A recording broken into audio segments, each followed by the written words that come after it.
Hey guys, welcome to Chickenlandia. I am the president of Chickenlandia, and today I want to talk about urban chicken keeping and keeping chickens in a small space.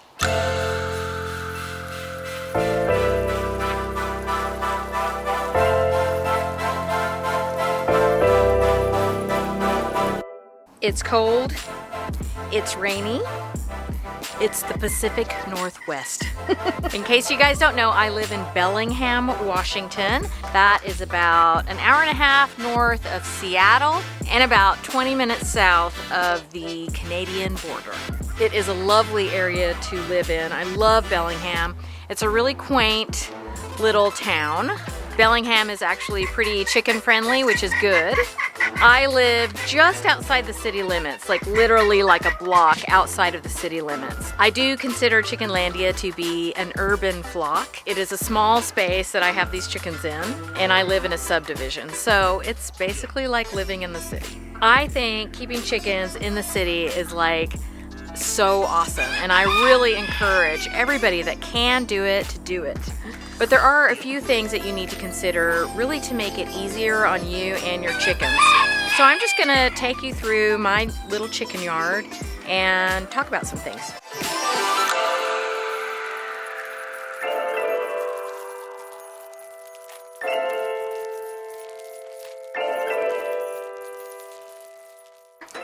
Okay, so I'm actually inside my chicken coop right now, and I have a pretty big chicken coop as far as urban chicken coops go. So I'm just gonna tell you what my guidelines are and what I teach in my chicken keeping classes as far as how much space you need per chicken.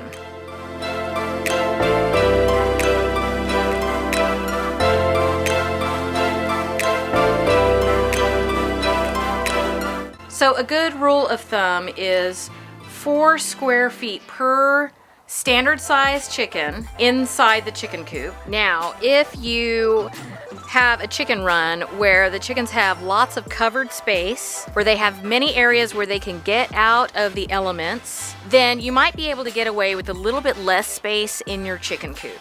I actually used to have a big covered run, and I don't have that now, but my coop is much bigger now. When I had my big covered run, my coop was very small. I had a omelet igloo coop, and it was adorable and a great coop. I needed more space inside the coop so that they would have a place to go to get away from the elements.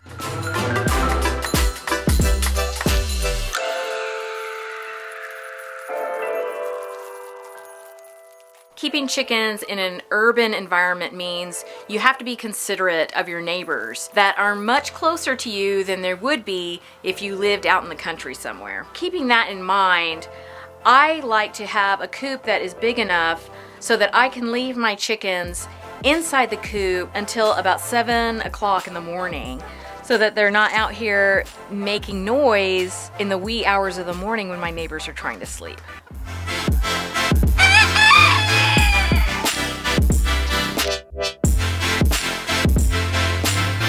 For your run outside of the coop, my general rule of thumb is at least 10 square feet per chicken. I think if you can do more than that, that would be great, but I also think that you shouldn't feel guilty if you can't do more than that. Honestly, they will do very well with that amount of space, and if you're feeling guilty about it, just think about all the chickens that are living in factory farms and know that you are doing a very good thing by not supporting that industry.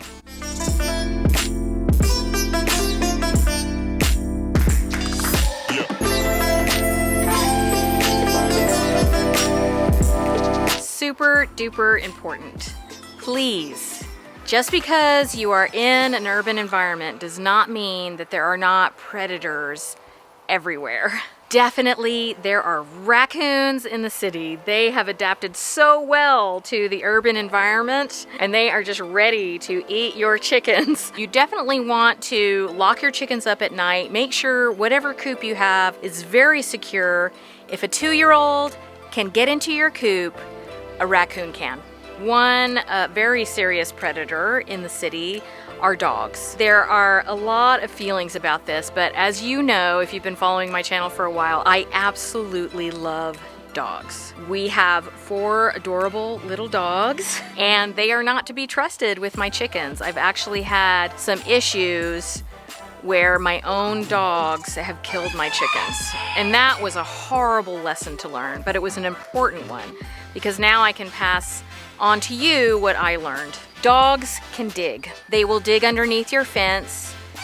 Their prey drive will absolutely take them over, and they will just go crazy trying to kill your chickens if they have that prey drive. It's really sad because they can kill a lot of chickens at once, and they really don't know what they're doing. That's their instinct. When it happened to me, I did not blame my own dogs. I blamed myself because I didn't protect my chickens enough in those scenarios. Even though that's a tough pill to swallow, I think it's really important. We are responsible for the welfare of our chickens. A neighbor is not going to necessarily train their dog to not go after chickens because that is probably not something that they would think about doing. You know, I have rescue dogs and they can't really be trained at this point. Maybe if somebody worked with them every single day, 24 hours a day, but I don't have time to do that. So I just keep them separate. And I would hope that if somehow my dogs got out and did something terrible, of course I would make up for it. But I would also hope that there would be some compassion for my dog who was just being a dog. So I'm gonna show you over here, I do have some hardwire mesh that is placed next to the fence, on the bottom of the fence, to make sure that digging predators cannot get in. I also have this amazing netting. Look at that. I had a hawk that came and tried to eat my chicken Little Stinker, but luckily me and Philippe, my rooster, were able to save her. So she's fine, she's still thriving. I never thought that a hawk would come here. I live in a subdivision. There is a busy street that is just like a block away. And a hawk still came and tried to get one of my chickens, and I knew that if I didn't put netting up, that hawk was going to come back. Now I don't have to worry about hawks, I don't have to worry about owls, I don't have to worry about my chickens getting out and getting into the yard where my dogs might be. So I have a lot of peace of mind that I didn't have before, and that's pretty valuable.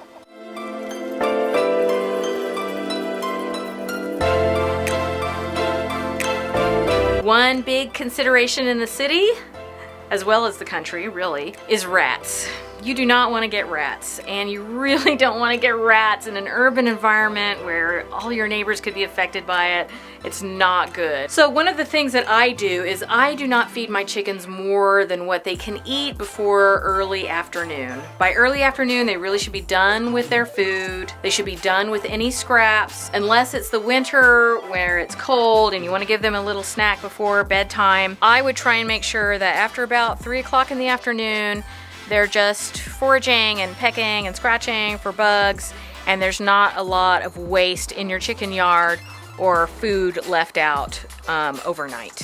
I keep my chicken feed in a can. There's lots of stuff in there. There's feed in there too, and there's treats in there. If I had this outside in like a covered area, I would put a bungee cord around it just to make sure that raccoons can't get into it. There's also possums in the city that could try and get eggs. They could try and get baby chicks. They really don't go after chickens very often unless, I mean, they're just slow. Possums are slow. And they're opportunists, they're not big hunters. So mainly with possums, what you have to consider is that they're gonna go after your chicken feed. They're gonna look for an easy meal. So just don't make it easy for them.